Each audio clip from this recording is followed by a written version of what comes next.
कि जाने बाज़ औक़ात माँ बाप इस कदर जो है वो ज्यादती कर देते हैं कि बच्चे अपनी मर्जी के कपड़े भी नहीं पहन पाते। हमें अच्छी तरह याद है जब हम बचपन में होते थे तो वो स्कूल की पार्टी या कोई फंक्शन वगैरह आता तो दोस्तों ने आपस में डिस्कस करना कि कल कौन से कलर के कपड़े पहन के आऊंगा। किसी ने कहना मैं कुछ पहन के आऊंगा, किसी ने कहना मैं कुछ पहन के आऊंगा। तो कुछ ऐसे भी होते थे कहते पता नहीं जो अम्मी को पता होगा, वो जो अम्मी को पता होगा उसको इतना भी नहीं पता कि कपड़े तो मैंने पहने हैं, लेकिन वो इतना सा जुमला भी बोलने की सलाहियत नहीं रखता कि मैंने पहनना क्या है कल। और लिटरली मेरे पास एक केस आया तो वो एफएससी का स्टूडेंट था और उसके वालिद साहब कहने लगे हम इसकी वजह से बड़े परेशान हैं। तो मैंने सेपरेट बिठाकर जब बेटे से बात की तो वो कहने लगा सर मैं आपको क्या बताऊं, मैं 16-17 साल का नौजवान हूं, लेकिन सुबह कौन से कलर की शर्ट पहनी है मेरे पास इख्तियार ही नहीं है। मैं उठता हूं तो मेरे बेडरूम में जो कपड़े मेरी माँ ने निकाल देने मैंने वही पहनने हैं। तो सर जो बंदा अपनी मर्जी से कपड़े भी नहीं पहन सकता उसने जिंदगी क्या गुजारनी है। खुदारा ये जुल्म ना अपनी औलादों पे करो, उनको फैसले का इख्तियार दो, उनकी राय लो, उनकी बात सुनो, उनको बिठाओ। और जब सारी जिंदगी हमने बच्चे को ये आदत डाली होती है कि वो हमारी हाँ में हाँ मिलाता है, वो सर झुकाकर जिंदगी गुजारता है।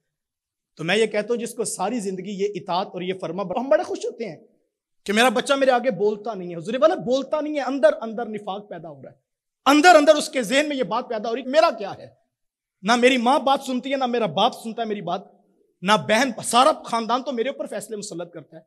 मुझसे मांगते क्या हो, मुझसे क्या चाहते हो, मुझे जो बताओगे मैं वो कर लूंगा। वो बीवी के साथ खानदान में मसला उलझ पड़ा होता है, उससे पूछते बता तेरी क्या राय है, वो कहता है जी जैसे कहेंगे मैं वैसे कर लूंगा। ये क्या होता है भाई? जिंदगी आप गुजार रहे हैं, अपने बच्चे को ये सलाहियत दें।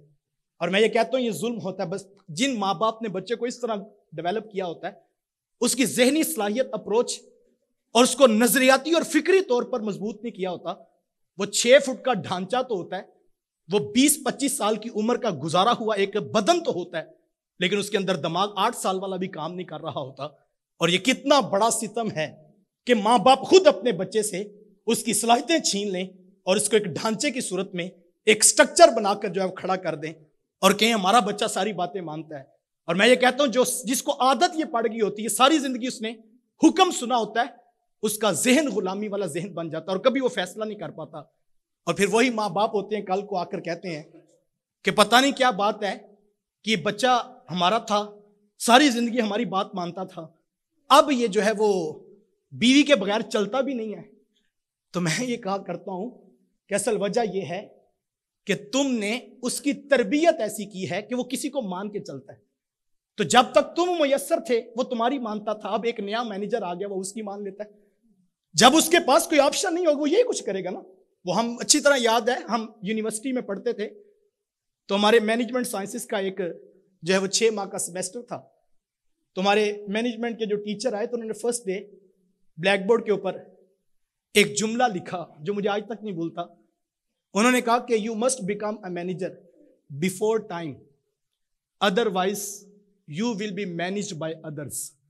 कहा इससे पहले के कोई तुम्हारे ऊपर मैनेजर लगे खुद मैनेजर बन जाओ, और जब तुम खुद मैनेजर हो तुम किसी को मैनेज करोगे।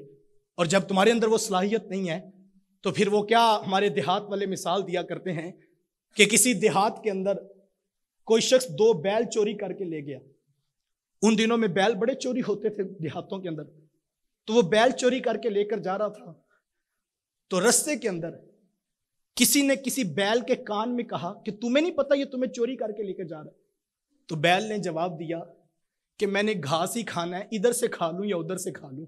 जिसको सारी जिंदगी इताअत की आदत पड़ी होती है उसका दिमाग तो काम ही नहीं करता। तो जैसे एक नया मैनेजर उसकी जिंदगी में आता है तो फिर उसकी बात पे वो चलता है। और जिसने फैसले खुद करने सीखे हों, जिसको इंस्ट्रक्शंस बहन भाई ना दे रहे हों, जिसको माँ बाप ने फैसले की सलाहियत पैदा की हो, वो फिर खुद फैसला करता है कि अगर इधर बोलूंगा तो मेरा रब रहमान नाराज होगा और अगर इधर ज्यादती करूंगा कल अल्लाह की रसूल की बारगाह में मैंने जवाब देना है। तो फिर वो सारी तरबियत उसका अपना फैसला सुनाने की सलाहियत पैदा करती है और वो हमेशा अच्छे फैसले की तरफ जाएगा जिसने फैसले करने की सलाहियत डेवलप की है। खुदारा अपनी औलादों पर यह जुल्म न कीजिए, अच्छे तरीके से उनको जरूर गाइड कीजिए। जब नताइज आ जाए, नुकसानात हो जाए, उसको बिठा कर बताएं कि बेटा ये आपके फैसले थे जिनकी वजह से ये नताइज आए। अगर आप इन फैसलों पे देखें तो फिर नताइज कुछ और आएंगे। आहिस्ता आहिस्ता छोटे छोटे डिसीजंस उसको दीजिए جیسے وہ اچھے فیصلے کرنے کی صلاحیت میں آئے گا تو پھر اس کو نکاح کے بندھن میں جوڑیں گے تو وہ ہمیشہ ایک اچھے فیصلے کی طرف جائے گا۔ لیکن ہمارے ہاں ستم یہ ہوتا ہے کہ ہم اپنی اولادوں کو یہ چیزیں نہیں سکھاتے ہیں، اور یہ اطاعت و فرما برداری اسی وقت آئے گی جب اس کے اندر ایمان کا چراغا ہوگا، اس کو تربیت کا نور نصیب ہوگا، اس کو حقوق ضرور بتائیں، اس کو جو ہے وہ بڑوں کا ادب ضرور سکھائیں، اس کو حالات کی سختیوں میں کھڑا کریں، اور اس کو ماحول کا جائزہ لینے کا جو ہے وہ انداز سکھائیے۔ یہ بڑی چیز ہے جو آپ اپنے اولاد کو دے سکتے ہیں۔